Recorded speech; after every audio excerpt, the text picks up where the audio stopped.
Baik, Assalamualaikum warahmatullahi wabarakatuh.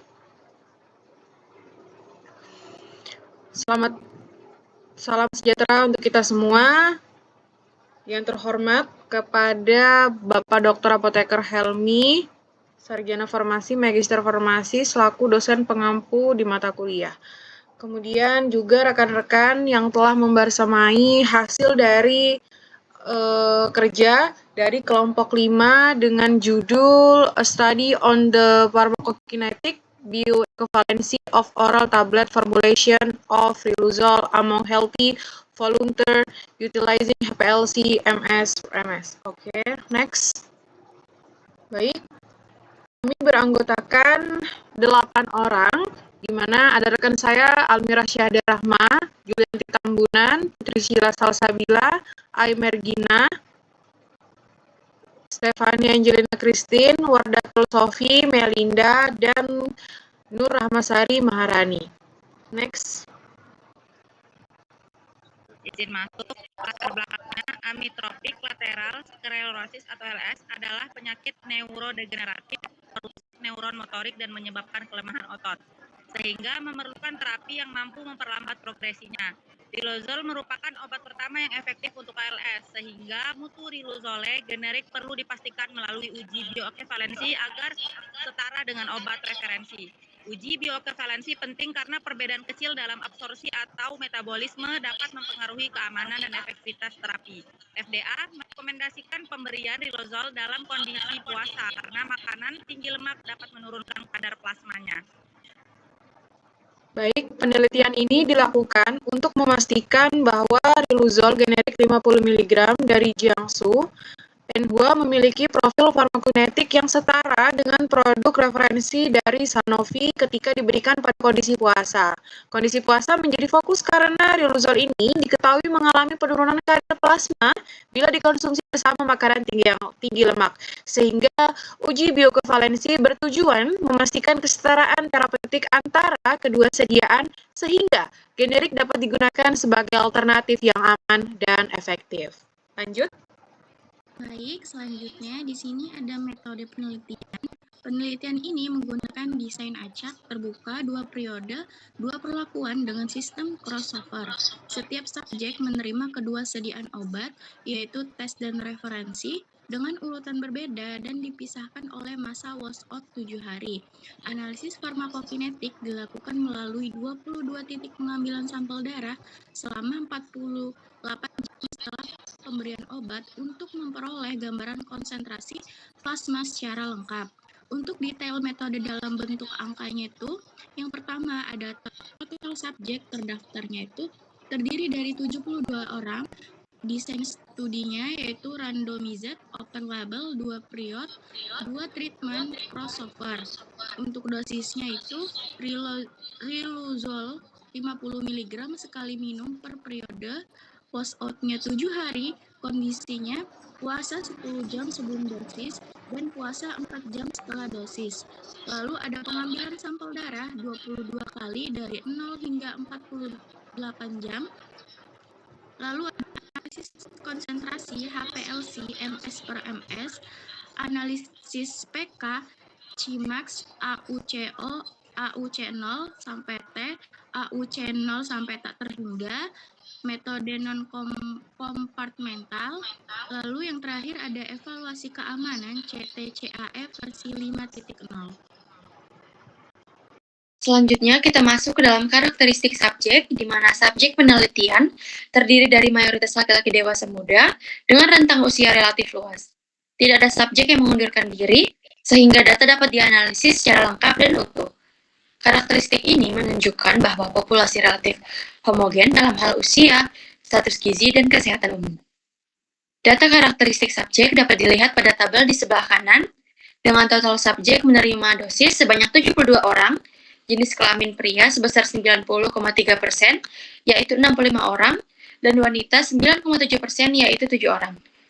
Dengan rentang usia 18 sampai 50 tahun, dan rata usia 27 kurang lebih 8,3 tahun, distribusi usia 18 sampai 30 tahun sebesar 62,5%, dan 31 sampai 40 tahun sebesar 23,6%.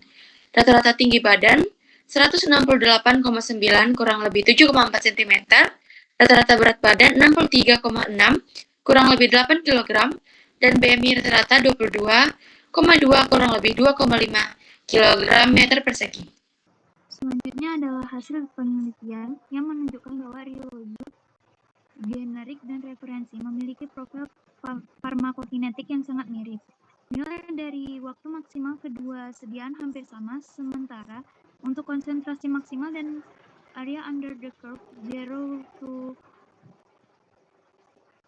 time maupun AUC 0 hingga tak terhingga menunjukkan perbedaan yang minimal. Kurva konsentrasi waktu juga memperlihatkan pola penyerapan dan eliminasi yang sejajar antara kedua formula. Untuk data farmakokinetika sendiri dapat dilihat sesuai dengan tabel. Untuk Tmax-nya dihitung dalam jam menghasilkan 3,50 pada tes dan referensi 3,33 jam. Untuk konsentrasi maksimalnya riluzole generik adalah 244,1 nanogram per mililiter dan referensinya adalah 250,5 nanogram per mililiter. Untuk area under the curve 0 to T, obat tes menghasilkan 840,4 dan referensi menghasilkan 799,7. Untuk area under the curve yang 0 hingga tak terhingga menghasilkan 919,2 untuk tesnya dan referensinya adalah 872,3. Next. Analisis bioekivalensi dalam penelitian ini bertujuan untuk memastikan bahwa tablet riluzole generik 50 mg yang diproduksi oleh Jiangsu Enhua Pharmaceutical memiliki profil farmakokinetik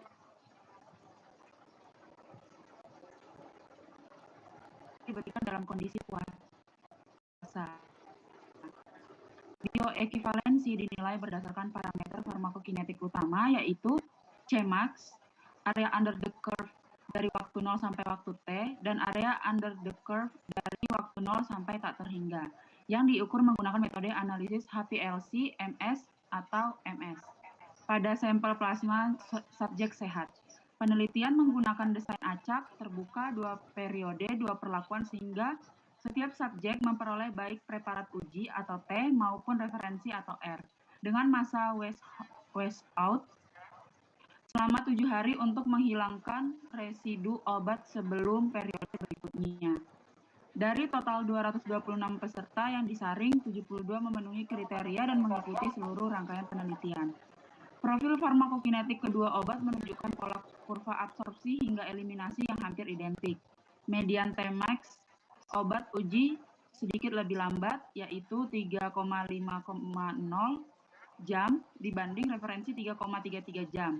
Tetapi perbedaan ini tidak dianggap bermakna secara klinis.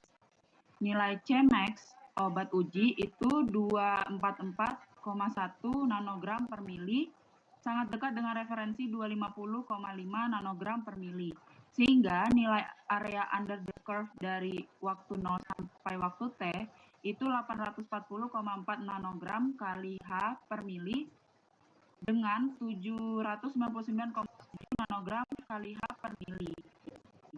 Dan area under the curve dari waktu 0 sampai tak terhingga itu 916,2 nanogram kali H per mili dengan 872,3 nanogram kali H per mili, menunjukkan tingkat paparan sistemik yang sebanding, menandakan bahwa kedua sediaan mencapai dan mempertahankan kadar plasma obat dengan pola yang sama. Pembuktian bioekivalensi dilakukan dengan menghitung geometric least squares mean ratio antara preparat uji dan referensi. Hasilnya menunjukkan rasio Cmax sebesar 107,67%, area under the curve dari waktu 0 sampai waktu T sebesar 103,11%, dan area under the curve dari waktu 0 sampai tak terhingga sebesar 102,93%. Ketiga parameter ini memiliki interval kepercayaan 90% yang berada dalam rentang 95,37 sampai 121,55% atau Cmax, 97,59 sampai 108,95% itu area under the curve dari waktu 0 sampai T, dan 97,59 sampai 108,56% itu area under the curve dari waktu sampai tak terhingga. Rentang ini sepenuhnya berada dalam batas 80 sampai 125%, yaitu kriteria baku internasional untuk menyatakan bahwa dua obat bersifat bioekivalen, sehingga data menunjukkan bahwa secara statistik dan klinis tidak terdapat perbedaan signifikan antara kedua formulasi dalam hal kecepatan maupun luas absorpsi riluzole. Penelitian juga mengevaluasi keamanan kedua sediaan tabel efek samping pada sebelah kanan. Itu menunjukkan bahwa kejadian efek samping relatif rendah dan bersifat ringan seperti peningkatan enzim hati, pusing, atau ketidaknyamanan pencernaan. Kedua formulasi menghasilkan pola efek samping yang serupa tanpa kejadian berat atau penghentian partisipasi, walaupun terdapat 7 efek samping yang lost to follow up. Peneliti mengakui hal ini sebagai keterbatasan dan mengusulkan perbaikan dalam prosedur informed consent dan pemantauan subjek. Baik, selanjutnya ada keamanan efek samping.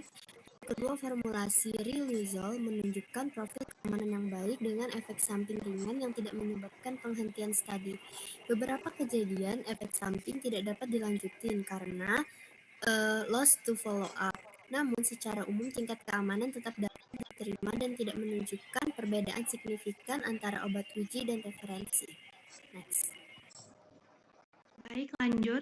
Adapun keterbatasan dari penelitiannya, yang pertama, bentuk sediaan tablet yang kurang ideal bagi pasien ALS yang sering mengalami kesulitan menelan, sehingga penelitian seharusnya mempertimbangkan bentuk sediaan alternatif. Yang kedua, penelitian hanya dilakukan dalam kondisi puasa tanpa uji pasca makan yang lebih komprehensif. Yang ketiga, terdapat pula beberapa kejadian efek samping yang tidak dapat ditindaklanjuti sehingga peneliti mengusulkan peningkatan komunikasi dan pemantauan pada studi selanjutnya. Next. Selanjutnya kita masuk dalam kesimpulan. Berdasarkan hasil penelitian, riluzole generik 50 mg terbukti bioekuivalen dengan produk referensi Sanofi ketika diberikan dalam kondisi puasa. Hal ini menunjukkan bahwa generik dapat digunakan sebagai alternatif terapeutik yang aman, efektif, dan berpotensi lebih terjangkau bagi pasien ALS. Penelitian juga dilakukan sesuai dengan standar Good Clinical Practice dan deklarasi Helsinki, sehingga validitas data dapat dipercaya. Baik, berikut adalah referensi yang kami gunakan. Ini adalah scan barcode yang mungkin untuk audiens yang menonton bisa scan barcode aja langsung. Baik, demikian tadi adalah pemaparan singkat dari hasil kerja kami. Kurang dan lebihnya kami mohon maaf. Wassalamualaikum warahmatullahi wabarakatuh.